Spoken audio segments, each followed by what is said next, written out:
था कि 5 बजने से पहले ही कई जगहों पर ऐलानात जो थे वो आम हो चुके थे। इससे पहले आपको ये बताऊं कि जब सुबह 8 बजे पोलिंग शुरू हुई तो ताखीर से कई मकामात पर पोलिंग का आगाज़ हुआ और सबसे बड़ी कशीदगी की ये बनी कि ताखीर से क्यों पोलिंग शुरू हुई। फिर मुबैना धांधलियों के इल्ज़ामात लगे, फिर सियासी कारकुनान आपस में उलझते रहे, जैसे कि हमारे यहाँ इलेक्शंस की या सियासत की ये एक रीत ठहरी है कि कभी भी इलेक्शन पुरअमन नहीं होते। आज भी कुछ ऐसी ही सूरत हाल रही, तसादुम हुआ और हंगामा आराई हुई, 2 अफराद जाँ बहक हुए, 2 उम्मीदवार जो हैं कैंडिडेट्स वो जख्मी हुए। मजमूई तौर पर 12 अफराद इनके समेत जख्मी हुए मुख्तलिफ इलाकों में आज़ाद कश्मीर में इलेक्शंस के दौरान। तो तसादुम के इन मामलों पर मबनी देखते हैं ये रिपोर्ट और फिर हम मजीद बात करेंगे।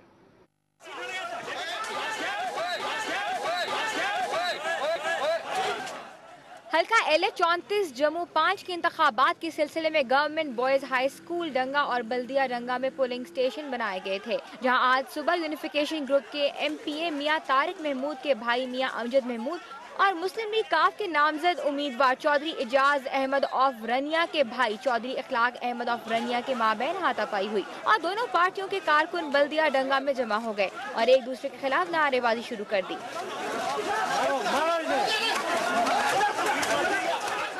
इजाज अहमद अफरनी और बाकी साथी गेट से बाहर निकलने के लिए आए तो मियां तारिक महमूद के हिमायतियों ने इजाज अहमद पर धावा बोल दिया, जिसके नतीजे में इजाज अहमद अफरनिया शदीद जख्मी हो गए। पुलिस ने सूरत हाल पर काबू पाने के लिए लाठी चार्ज शुरू कर दिया, जिससे मियां तारिक महमूद का गनमैन समेत चौधरी इजाज अहमद अफरनिया भी शदीद जख्मी हो गए।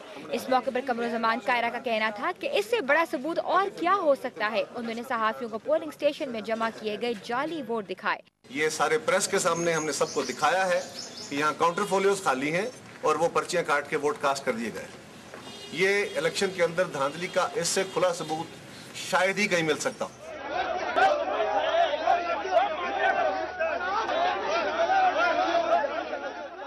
भिंबर में पोलिंग स्टेशन में फायरिंग से नून लीग का कारकुन जाँ बहक और 2 अफराद जख्मी हो गए। LA 25 मुजफ्फराबाद में 2 फायरिंग में भी एक शख्स जाँ बहक और पीपल्स पार्टी के उम्मीदवार चौधरी मोहम्मद रशीद जख्मी हो गए, जबकि हल्का खावड़ा पोलिंग स्टेशन 130 में नून लीग और PP के कारकुनों के दरमियान तसादुम के बाद पोलिंग रोक दी गई।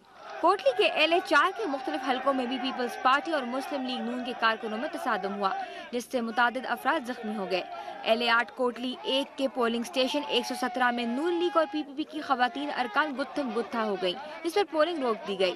इसी हल्के की पोलिंग स्टेशन 11 में सियासी कारकुनों के दरमियान तसादुम के बाद रेंजर्स को तलब कर लिया गया।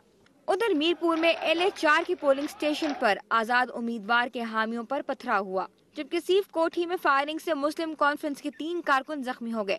रावलाकोट में मुर्शिदाबाद पोलिंग स्टेशन पर PP और मुस्लिम कॉन्फ्रेंस के कारकुनों में फायरिंग के तबादलों में 4 अफराद शदीद जख्मी हो गए, जबकि प्रिजाइडिंग ऑफिसर को अगवा कर लिया गया, जिसके बाद पोलिंग का अमल रोक दिया गया। पेशावर में भी LA 33 में भी नून लीग और पीपल्स पार्टी की खवातीन कारकुनों में हाथापाई के बाद पोलिंग रोक दी गई। रिपोर्ट आपने देखी, जैसा कि मैंने पहले जिक्र किया कि नताइज से पहले, पोलिंग खत्म होने से पहले ही, जीत से पहले यानी कि जीत का समा हमने देखा भिंबर में, मीरपुर में और कोटली में भी ऐसे वाक़यात हमें देखने को मिले। रैलियां निकाली गई, फायरिंग की गई, नारेबाजी की गई। कुछ ऐसी ही सूरत हाल रही मुल्तान में भी। लेकिन उससे पहले आपको ये बता दूं कि मुझे ज्वाइन किया है अदील वड़ाइश ने बाग से, उनसे हम बात